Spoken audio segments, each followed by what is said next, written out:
Welcome back, everyone. It's time for another deep dive, and this time we're tackling a topic that's near and dear to my heart, teaching kids about money. You guys sent in a ton of really cool stuff for this one. Websites, YouTube videos, even some cartoon characters. It seems like there's a real hunger out there for finding effective ways to teach kids about finances. Yeah, for sure. So we've got the Money Mentor School's website, the whole MoneyMentorville thing, and tons of videos. Looks like we'll be exploring everything from school curriculums to, oh, this is interesting, a whole town dedicated to financial literacy. With a guinea pig mayor. Right, who also happens to be a piggy bank. Can't make this stuff up. But first, let's dive into that Money Mentor Schools program. Their website is really interesting. Yeah, their mission statement really grabbed me. They want to, get this, eliminate poverty through financial literacy. Wow, that's ambitious. It is, but it really speaks to the idea that financial literacy isn't just about managing money. It's about, empowerment and social change. Yeah, I see what you mean. So it looks like their program is pretty structured, 5 levels, pre-K all the way through high school. They cover everything from, basic financial literacy to mindset and life skills, which is interesting. It is. Starting financial education early is key. There's so much research on this. When kids learn about money from a young age, they're much more likely to develop those healthy habits early on and stick with them. Makes sense. And weaving in those life skills is smart, too. It's not just about numbers. It's about decision-making, understanding the impact of our choices. Absolutely. It's about being responsible. Right. And it looks like they offer the program in different formats: homeschooling, after-school programs, even clubs. Sounds like they're trying to make it accessible to as many kids as possible. And that's crucial because, not all kids learn the same way. Not all families have the same resources. Yeah, true. Though the cost is something to consider, of course. It is. They charge $400 per student per semester. They do offer scholarships, though, which is great. Okay, so that's Money Mentor School's pretty structured approach. But let's switch gears for a minute and head over to Money Mentorville. This one really caught my eye. A whole town dedicated to financial literacy, complete with a guinea pig mayor. Who's also the world's first guinea piggy bank. Exactly. Now that's creative. It's definitely a more playful and immersive approach, using characters and stories and games. What do you think? Can that kind of approach really be effective? I mean, is it just fun in games, or can kids actually learn something? I think it has a lot of potential. Kids are naturally drawn to stories, to characters. So using that to teach financial literacy, why not? It's brilliant. And remember, GPB Jr., he lives in a house made of coins. Talk about a visual representation of save. I mean, for a child, that's powerful, right? Absolutely. It makes it tangible, Yeah. relatable. And they have a 3-step process. Kids watch videos, play games, take the Money Mentor course, and then share what they've learned. That's really smart. Turns learning into an active process, not just passive consumption. Exactly. And by encouraging kids to share, it reinforces the learning. It does. And, they might even inspire others along the way. This may be a bit of a jump, but when I was looking at their YouTube videos, it made me think, do you think this whole Money Mentorville concept could be a bit like, those shows we grew up with, the ones that taught us about science or history, but in a really fun way? Oh, that's an interesting comparison. I think there are definitely some parallels. Like both use storytelling, humor, memorable characters. To make learning enjoyable. And Money Mentorville seems to be doing the same for this generation, but with a focus on financial literacy. It's sneaky, right? They're using entertainment to sneak in some valuable life lessons about money. Exactly. And speaking of entertainment, let's talk about GPB Jr. What are your thoughts on this character? Well, he's not just a cute face. He's designed to help kids develop those essential financial skills from a young age. Counting coins, setting savings goals, making spending choices, understanding basic terminology. It's all about laying that foundation early on. And they're doing it in a way that's actually resonating with kids. I mean, who wouldn't want to ask a magical piggy bank for financial advice? Especially one who lives in a house made of coins. Exactly. It's pure childhood fantasy. And by making it fun and engaging, they're fostering those positive associations with money from a young age. Which is huge, right? Because our early experiences with money often shape our financial attitudes and behaviors later in life. Absolutely. Okay, so we've got Money Mentor Schools, the structured approach, and then we have Money Mentorville, much more playful and immersive. Both seem to be driven by this shared mission of making financial education accessible and engaging for kids. But let's shift gears again and see what parents are saying about these programs. I know you had some interesting testimonials in your notes. Yes, the MoneyMentorville website is full of positive feedback from parents. What are they saying? Well, they seem to really appreciate how effective the program is, its wholesomeness, and how it encourages those family discussions about money, which can sometimes be tough. That's fantastic to hear. It sounds like they're hitting the mark on multiple levels, and it really reinforces the importance of parental involvement in this whole process. It does. When parents are engaged and supportive, it just creates a much stronger learning environment. Right, and it looks like Money Mentorville is trying to expand their reach even further. They've got a Money Mentor app and are working on a TV show and podcast. Wow, that's impressive. It seems like they're really committed to making financial literacy as accessible as possible. And as engaging as possible. And it makes sense given, well, just how important financial literacy is in today's world. Okay, so we've covered a lot, but it looks like there's even more to uncover. You mentioned something about a cartoon app. Oh, yes. It seems Money Mentorville has partnered with GPP and his friends to create a cartoon app for phones and iPads. Smart move.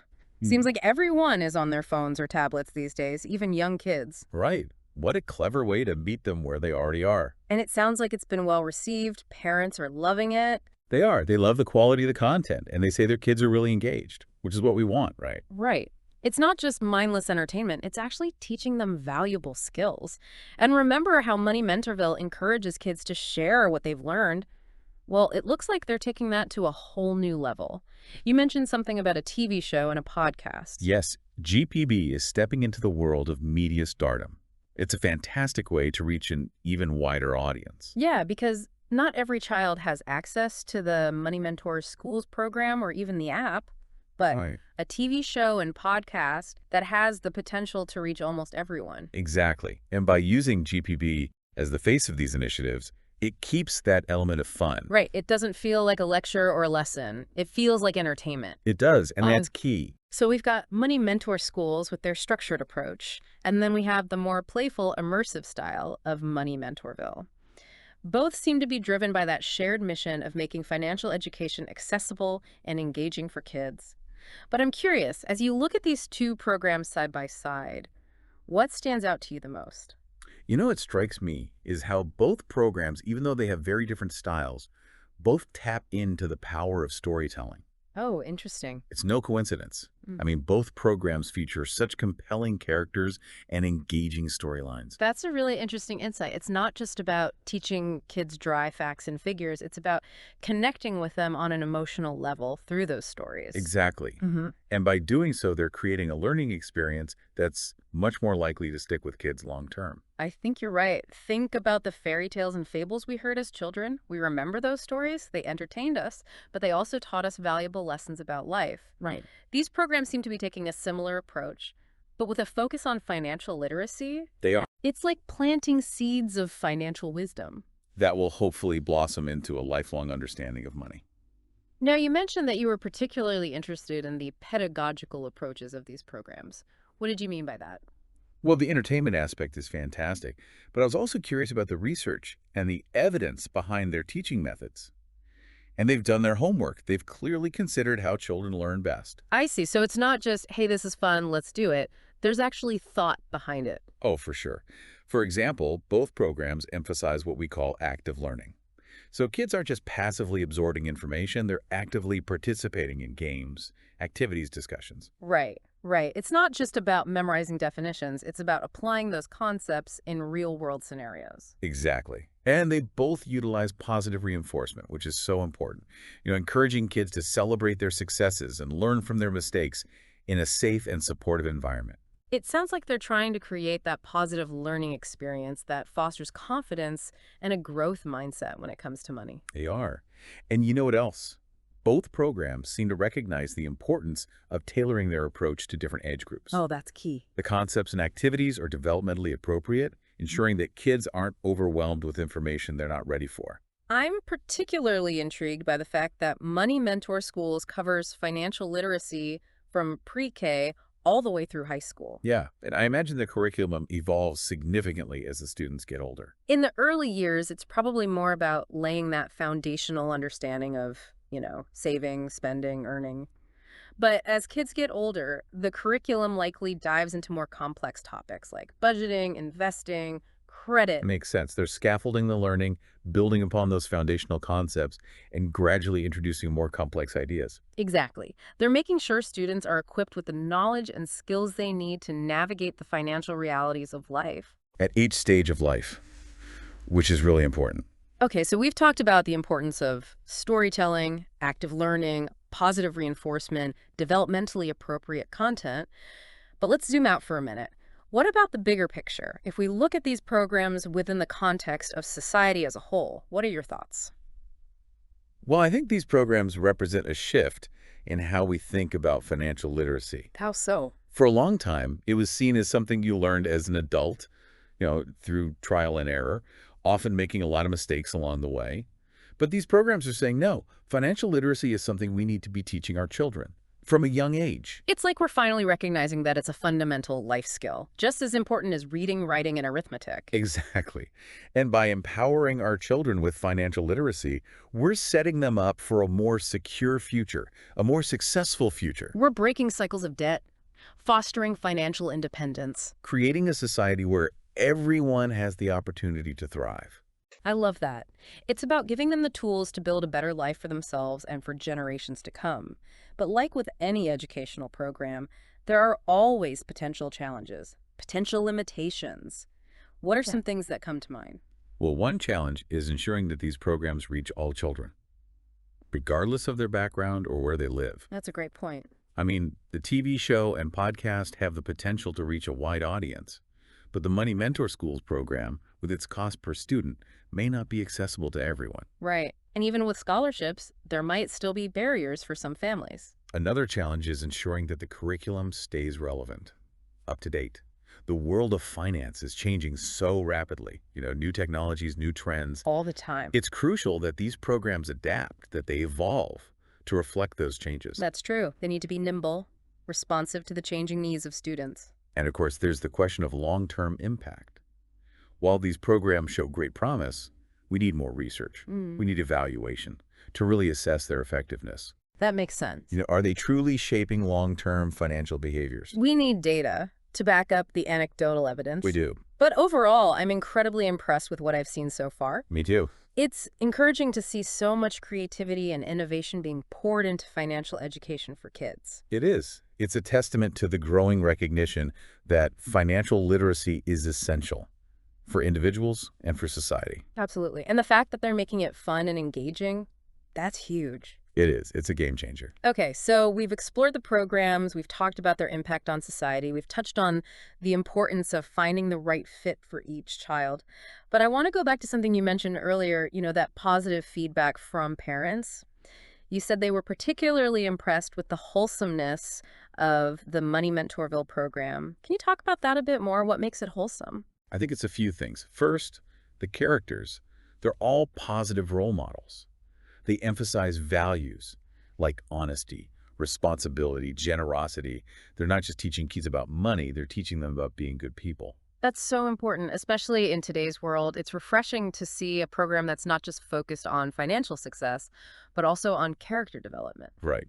And second, the content. It's carefully curated to be age appropriate and free from any potentially harmful or inappropriate material. So parents can feel good about it. Exactly. And third, the program encourages that family engagement. Oh, that's good. Open communication about money. It provides a platform for families to have these fun and meaningful conversations about money. Which is great. Which can be a really valuable bonding experience. I love that. It's not just about individual learning, it's about those family connections, creating a shared understanding of money. Okay, so let's shift gears for a moment and go back to the Money Mentor Schools program. You mentioned earlier that the cost might be a barrier for some families. Are there any other potential drawbacks to this approach? Well, one potential concern is that the structured curriculum, while it's very comprehensive, might not be as engaging for all learners. That's a good point. Not every kid thrives in a structured environment. Right. Some kids might find it too rigid, less stimulating. They need a more hands-on, experiential approach to learning. Exactly. And another potential challenge is ensuring that the curriculum stays aligned with the specific needs and learning styles of each student. Right. With a standardized curriculum, there's always a risk of some students falling behind or feeling disengaged. Yeah, it highlights the importance of having those skilled and adaptable educators, the ones who can personalize the learning experience, cater to individual needs. Absolutely. And while the Money Mentor Schools program does offer flexibility in terms of delivery formats, there's still a level of structure, a level of standardization that might not be suitable for all learning environments. Sure. A homeschooling family, for example, might prefer a more customized curriculum, one that aligns with their specific educational philosophy. It's all about finding the right fit for each child, for each family. There's no one-size-fits-all. I think that's a really important takeaway. It is. We need to be mindful of the diversity of learners and be open to exploring a variety of approaches to find what works best. Absolutely. And that's the beauty of these programs, right? They offer such diverse approaches to financial literacy. That's true. There's something for everyone. Whether it's the structured curriculum of Money Mentor Schools, the playful immersion of MoneyMentorville, or even the accessibility of their digital platforms. Okay, so we've explored the strengths, potential limitations of both programs, talked about their approaches, impact on society, but there's one more area I want to touch on before we move on. You mentioned that Money Mentorville has a program specifically for younger children. Yes, Simple Money Mentor. It's geared toward children ages 2 to 6. Wow, that's young. I'm curious, how do they even approach financial literacy with kids that little?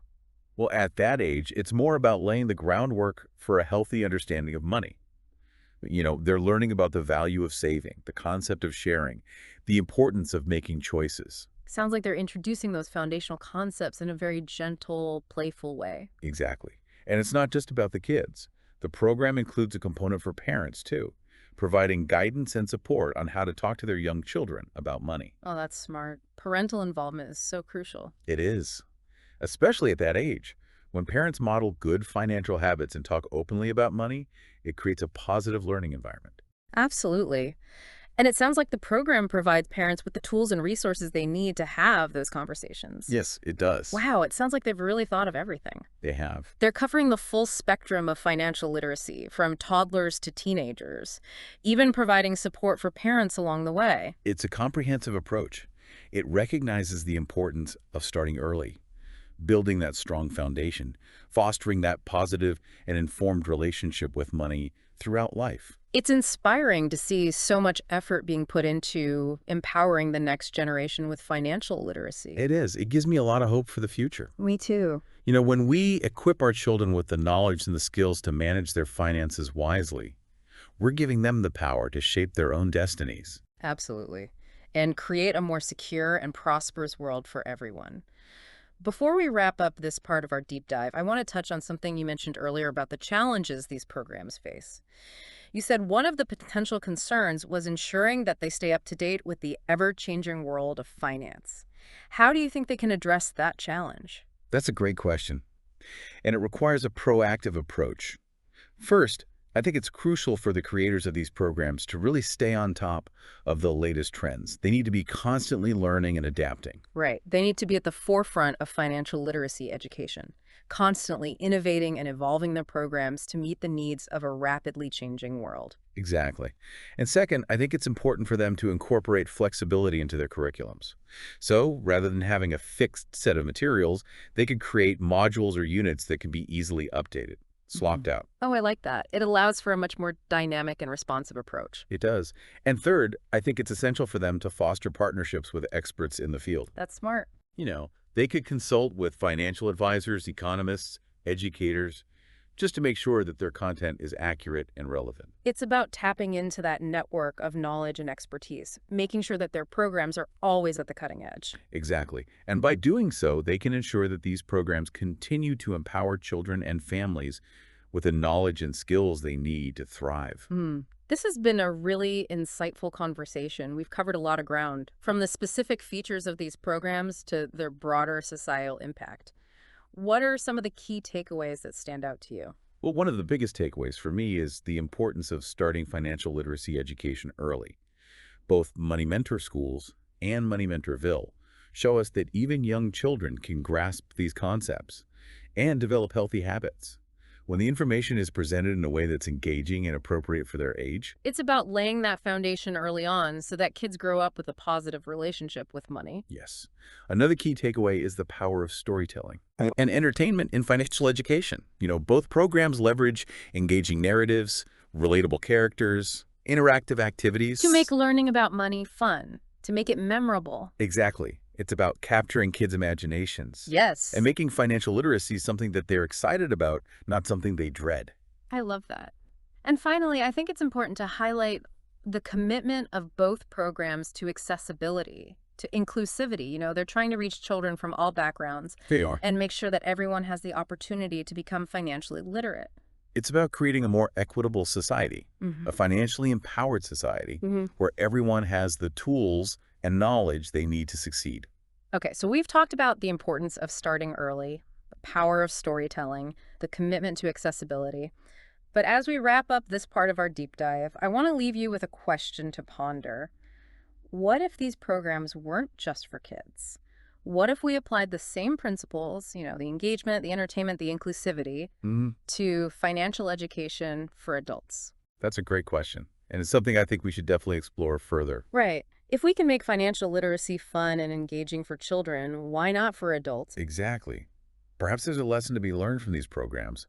How can we make financial education more accessible, more appealing to everyone? Regardless of their age or background. It's a challenge worth taking on. Just imagine a world where everyone feels empowered and confident in their financial decision-making. That's a world I want to live in. But for now, let's shift our focus back to the kids.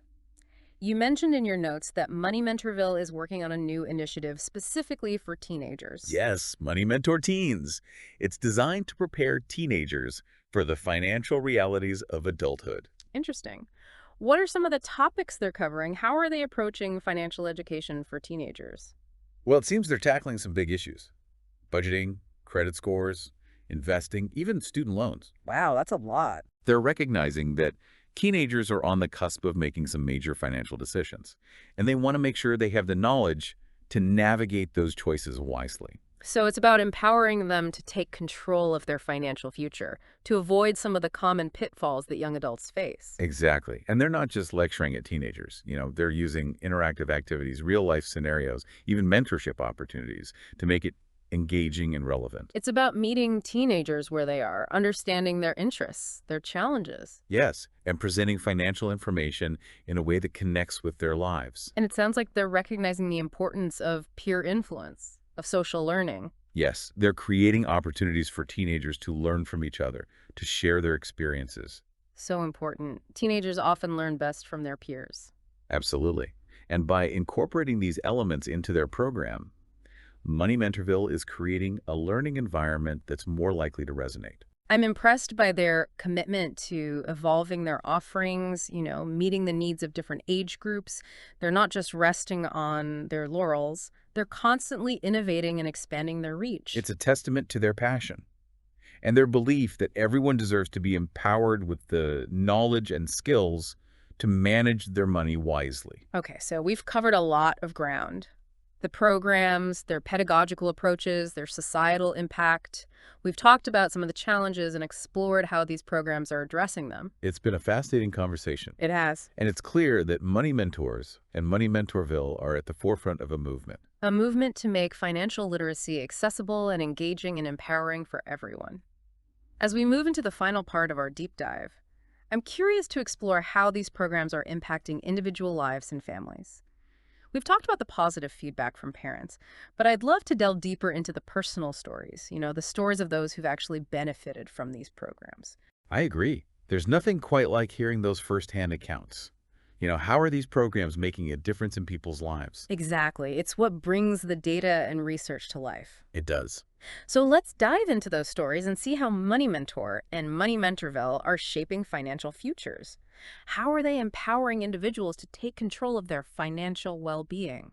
It's amazing how impactful these programs can be. It really is. And it's not just about the kids either. I was reading about a family who went through the MoneyMentorville program together, and the parents said, It totally transformed their family dynamic. Oh, wow. How so? Well, they said they used to avoid talking about money. It always led to arguments. But after going through the program, they felt much more comfortable discussing financial matters, Yeah. openly and honestly. That's fantastic. It's so important for families to be able to talk about money without all the stress and anxiety. Exactly. And it even helped them get their own finances in order. See, it's a win-win. The kids learn about money, and the parents benefit too. Right. Everyone's on the same page. And it's not just about those practical skills either. One parent mentioned that the program helped her son develop a greater sense of empathy Oh, that's lovely. and responsibility. That's a beautiful outcome. It really shows that financial literacy isn't just about numbers. It's about values. Yeah. It's about character. It's about understanding the impact of our choices, not just on ourselves, but on others. Absolutely. As we're talking about these personal stories, I keep thinking back to that comparison we made earlier about MoneyMentorville being like those educational shows we watched as kids. Right, right.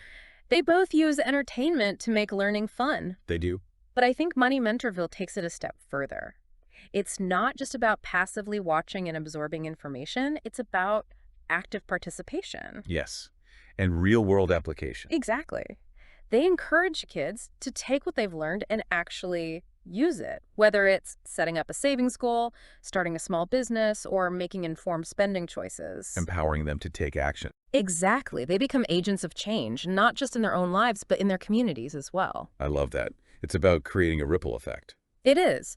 So we've seen how these programs are impacting individuals and families, but let's zoom out again and think about the bigger picture. Okay. What are the long-term implications of a more financially literate society? That's a great question. I think it has the potential to be truly transformative. In what ways?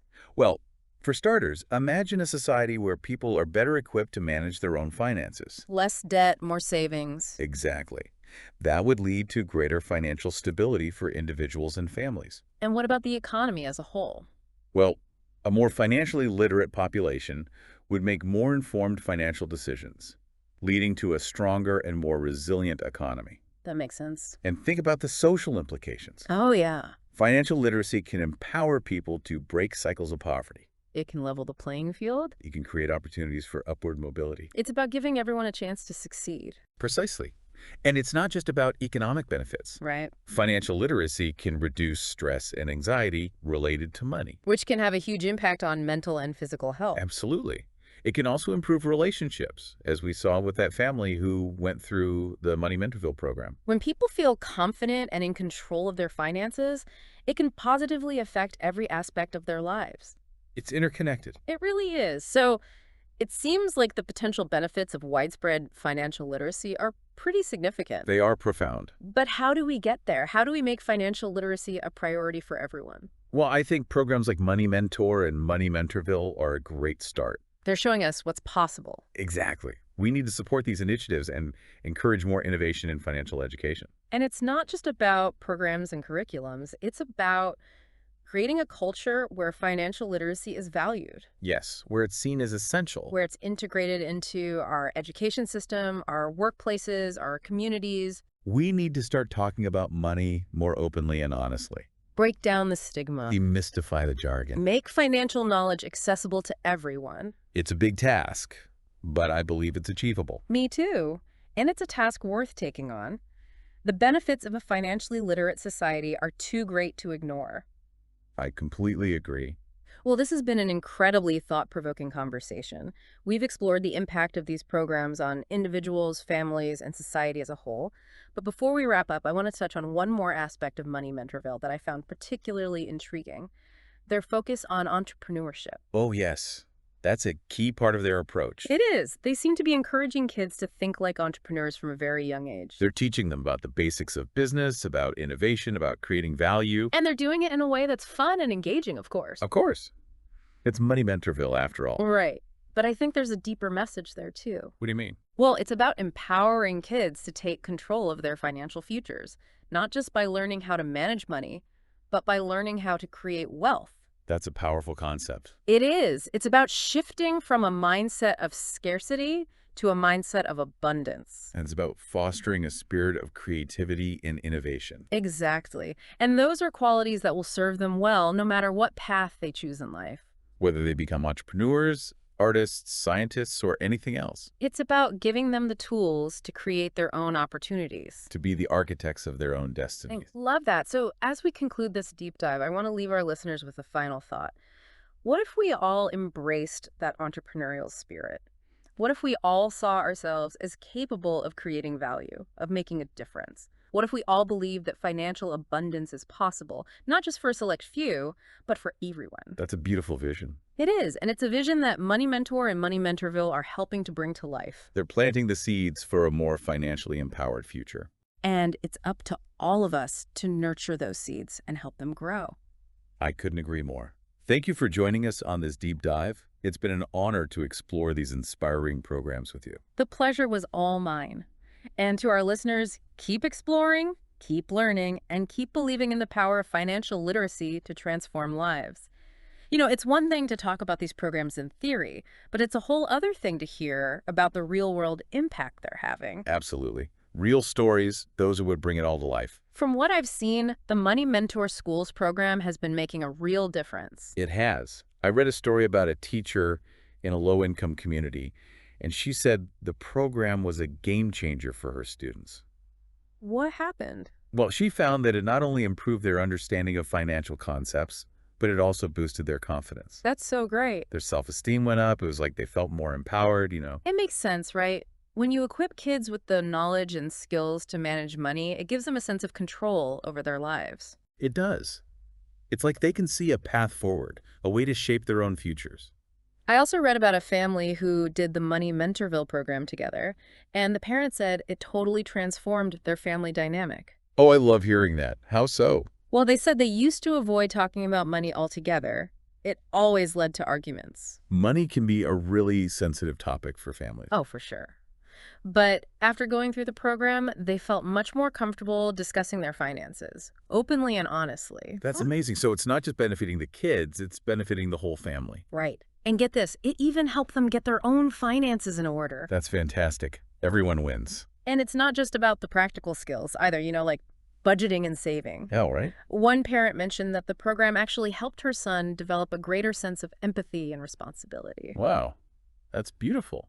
That's what it's all about, really. It is. It shows that financial literacy isn't just about the numbers. It's about those deeper values. It is. It's about understanding the impact of our choices, not just on ourselves, but on everyone around us. Exactly. And I think it ties back to what we were talking about earlier, Money Mentorville being like those educational shows we watched as kids. Right. They're both using entertainment to make learning fun. For sure. But Money Mentorville goes a step further, don't you think? How so? It's not just about passively absorbing information. It's about putting those lessons into practice in the real world. Yeah, you're right. It's about empowering kids to become financially responsible citizens. Exactly.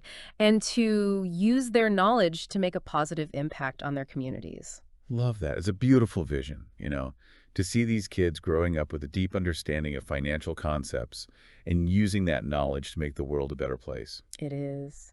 And as we wrap up this deep dive, I want to leave our listeners with a final thought. What if we all embrace the principles we've seen in these programs?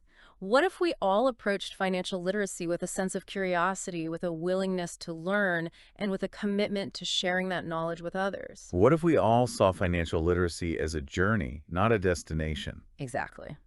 And what if we all believed that financial well-being is possible for everyone? I think it's a powerful message to end on. It is. It's been a pleasure exploring this topic with you. The pleasure was all mine. And to our listeners, thank you for joining us on this deep dive into the world of financial literacy for kids. We hope it's inspired you to learn more, to get involved, and to support the amazing work being done by organizations like Money Mentor and Money Mentorville. Until next time, keep exploring, keep learning, and keep believing in the power of financial education to change lives. And remember, financial literacy is for everyone,